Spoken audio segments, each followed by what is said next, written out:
ಬಳ್ಳಾರಿ ಜಿಲ್ಲೆಯಲ್ಲಿ ಶಕ್ತಿ ಯೋಜನೆಯ ಎಫೆಕ್ಟ್ನಿಂದ ವಿದ್ಯಾರ್ಥಿಗಳ ಪರದಾಟ ಮುಂದುವರೆದಿದೆ. ಬಸ್ಗಳ ಕೊರತೆಯಿಂದ ವಿದ್ಯಾರ್ಥಿಗಳು ಪ್ರತಿನಿತ್ಯ ಸರ್ಕಸ್ ಮಾಡುವಂತಾಗಿದೆ. ಕಂಪ್ಲಿ ತಾಲೂಕಿನಾದ್ಯಂತ ಶಾಲಾ ಕಾಲೇಜುಗಳಿಗೆ ತೆರಳುವ ವಿದ್ಯಾರ್ಥಿಗಳು ಬಸ್ಗಾಗಿ ಪರದಾಡುವ ಪರಿಸ್ಥಿತಿ ನಿರ್ಮಾಣವಾಗಿದೆ. ಆಗೊಮ್ಮೆ ಈಗೊಮ್ಮೆ ಬರುವ ಬಸ್ಗಳಿಗಾಗಿ ವಿದ್ಯಾರ್ಥಿಗಳು ಮುಗಿ ಬೀಳುತ್ತಿದ್ದು ಬಸ್ಗಳು ತುಂಬಿ ತುಳುಕುತ್ತಿವೆ. ಇದರಿಂದ ಅನಿವಾರ್ಯವಾಗಿ ವಿದ್ಯಾರ್ಥಿಗಳು ಬಸ್ಗಳ ಫುಟ್ಬೋರ್ಡ್ನಲ್ಲಿ ನಿಂತುಕೊಂಡೇ ಅಪಾಯಕಾರಿ ರೀತಿಯಲ್ಲಿ ಪ್ರಯಾಣಿಸ್ತಾ ಇದ್ದಾರೆ. ಸಮಯಕ್ಕೆ ಸರಿಯಾಗಿ ಬಸ್ಗಳು ಬಾರದ ಕಾರಣ ಶಾಲಾ ಕಾಲೇಜುಗಳಿಗೆ ತೆರಳಲು ಪ್ರತಿದಿನ ತೊಂದರೆ ಅನುಭವಿಸ್ತಾ ಇದ್ದಾರೆ.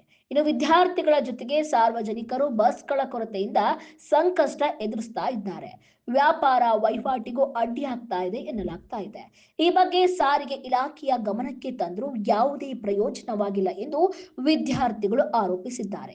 ಯಾವುದೇ ಅನಾಹುತ ಸಂಭವಿಸುವ ಮುನ್ನ ಹೆಚ್ಚುವರಿ ಬಸ್ಗಳ ವ್ಯವಸ್ಥೆ ಮಾಡಿ ಸಮಸ್ಯೆ ಬಗೆಹರಿಸುವಂತೆ ವಿದ್ಯಾರ್ಥಿಗಳು ಹಾಗೂ ಸಾರ್ವಜನಿಕರು ಒತ್ತಾಯಿಸಿದ್ದಾರೆ.